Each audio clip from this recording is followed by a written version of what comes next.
Voilà, donc salut à vous. Hop, on va baisser un petit peu, ce sera mieux pour la caméra. Voilà, hop.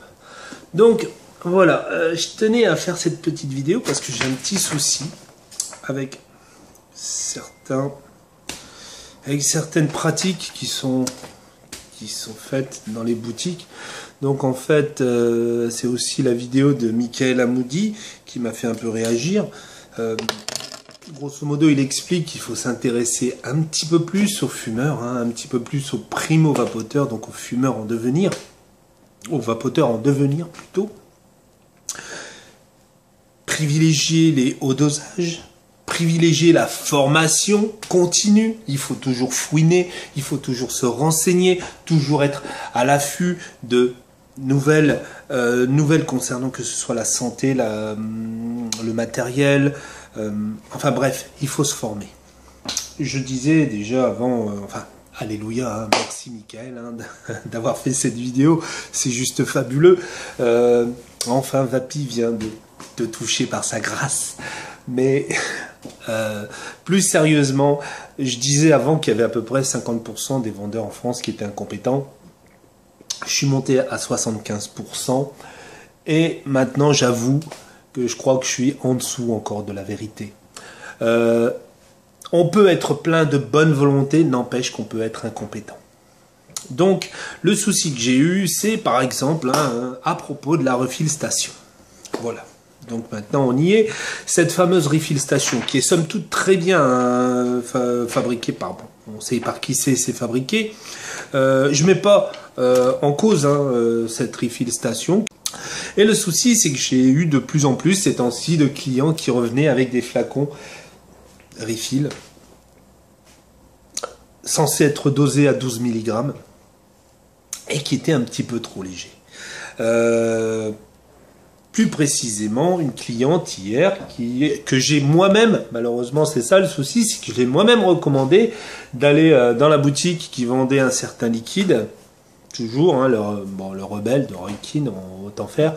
Et dans la boutique, on lui a suggéré de prendre du refill plutôt que de prendre des flacons en 12 mg.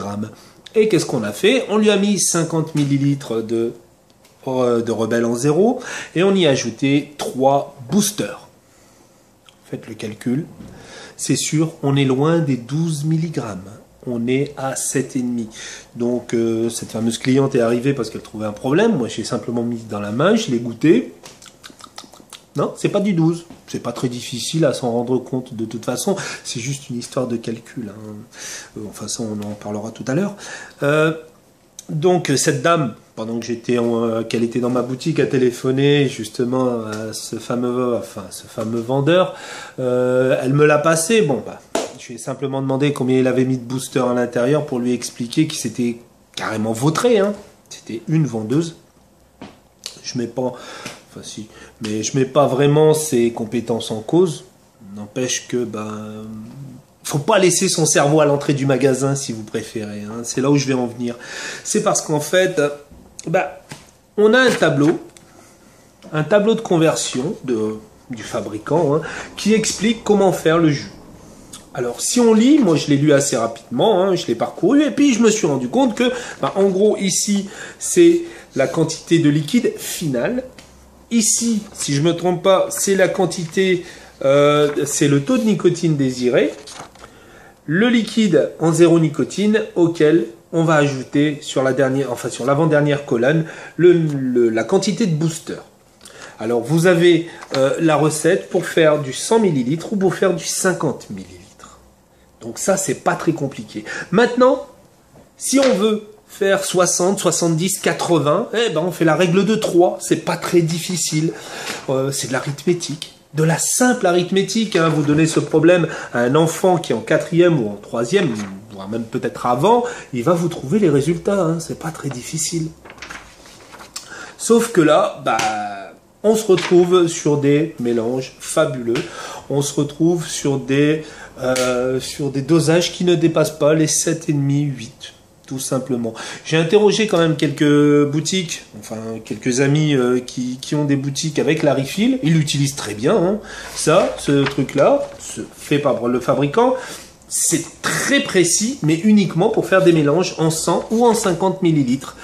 C'est pas génial si on veut faire 80 millilitres de liquide ou 70 millilitres de liquide, ou faire un dosage en 3 mg à partir de 50 millilitres de liquide en zéro. Ça, je peux le comprendre. N'empêche qu'ils sont tout à fait exacts, ces calculs. Ce tableau de conversion est tout à fait exact. Or, j'ai eu droit, ce matin j'ai rappelé pour avoir un peu plus de renseignements parce qu'hier elle était sans doute occupée. J'ai essayé de passer, je lui ai parlé quelques minutes avec elle, donc à chaque fois elle me disait qu'il y avait des clients, ok. Mais moi ça me paraissait être un problème suffisamment important pour pouvoir le souligner, pour pouvoir demander ces renseignements à la personne. Donc ce matin j'ai eu droit à son patron, qui m'en voulait plus parce que j'ai dérangé la vendeuse pendant qu'elle était en vente. Le problème, c'est à peu près au même plan. Grosso modo, ça avait la même importance qu'un problème de dosage de nicotine qu'on ne fournisse absolument pas. Le bon dosage de nicotine au client, ça, c'était à mettre au même plan que le fait que j'ai dérangé sa vendeuse pendant quelques minutes. Deuxièmement, c'est que, avec la conversation avec ce monsieur, c'est que il s'est absolument pas mis en cause. C'est la faute au fabricant qui n'a pas donné des bons tableaux de conversion. Ici, il est parfaitement correct. Parfaitement correct. Tout est exact à l'intérieur. C'est pas fabuleux parce qu'on n'a pas tous les types de mélanges. Dans ce cas-là, on va sur un site où il y a des petits logiciels, des petites applications pour pouvoir avoir la quantité de nicotine à mettre en fonction d'une quantité de liquide en zéro. Mais ce monsieur a plutôt mis en cause le fabricant. Sauf que ses résultats sont complètement bons. Donc, preuve qu'on a encore des gens, malheureusement, incompétents. Totalement incompétents, qui ne savent même pas faire un produit, une règle de 3. C'est quand même dommage. C'est quand même dommage. Alors, les conséquences de ces mauvais dosages de nicotine, on a le bonhomme qui va pendouze, qui va penser, bien évidemment, qu'on lui a fait un dosage en 12 mg. Il va taper dedans, imaginons. Il a le bon matériel, une résistance assez haute, allez, 1 ohm, une petite puissance assez sympa, 15 watts.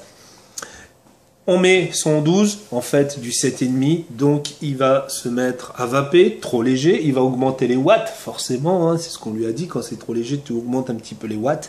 Il augmente jusqu'à 25, voire 28 watts, avec une résistance en 1, donc il la crame forcément, et il le fait 2 fois, 3 fois, il y en a marre, il va fumer une clope. Merci la boutique d'avoir complètement découragé ce genre de bonhomme-là. Deuxième chose, c'est quand on fait du refill, on ne s'amuse pas à aller jusqu'en 12 mg. Le fabricant, lui, met des calculs jusqu'à 8 mg.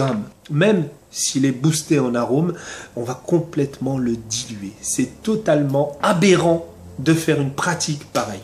Donc on s'arrête en 8 mg, on fait ce que fait le fournisseur, on évite de promettre des choses aux gens, de dire qu'ils vont payer moins cher que d'acheter le flacon réel en 12 mg, parce que c'est absolument faux. On va acheter un flacon avec un liquide soit dilué, ou alors pas du tout au bon dosage de nicotine. Voilà, c'est un truc qui m'énerve particulièrement, ce genre de choses. Moi, j'appelle ça de la mauvaise foi, malheureusement. C'est de la mauvaise foi de dire que non, c'est le fabricant qui s'est planté dans ses calculs, dans ses tableaux, et vous avez dérangé ma vendeuse. Non, non, non, non, non. J'ai posé une question qui me paraissait très importante, parce que là, il y a un sacré souci au niveau du dosage de nicotine. On ne s'amuse pas avec les fumeurs, avec les vapoteurs. On ne s'amuse pas à faire des mélanges maison, jusqu'à obtenir des dosages en 12 mg, parce que ça ne sert absolument à rien. Je suppose que le fabricant le sait très bien. Enfin, il le sait très bien.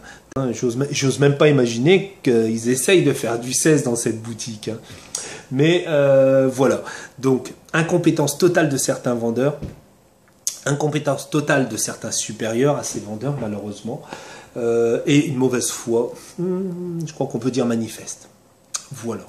Donc, amis vapoteurs, faites attention quand vous achetez du refill. Faites attention au dosage qu'on vous met. Vérifiez-le sur Internet. Aux dernières nouvelles, on n'a pas le droit de le faire en boutique. Quand vous sortez avec un flacon de liquide nicotiné de plus de 10 ml, n'oubliez pas que c'est passible d'amende. Normalement, vous n'avez pas le droit de le faire en boutique. Voilà. Donc, c'était un petit coup de gueule en passant. J'espère que ça servira à certaines personnes. Bye bye.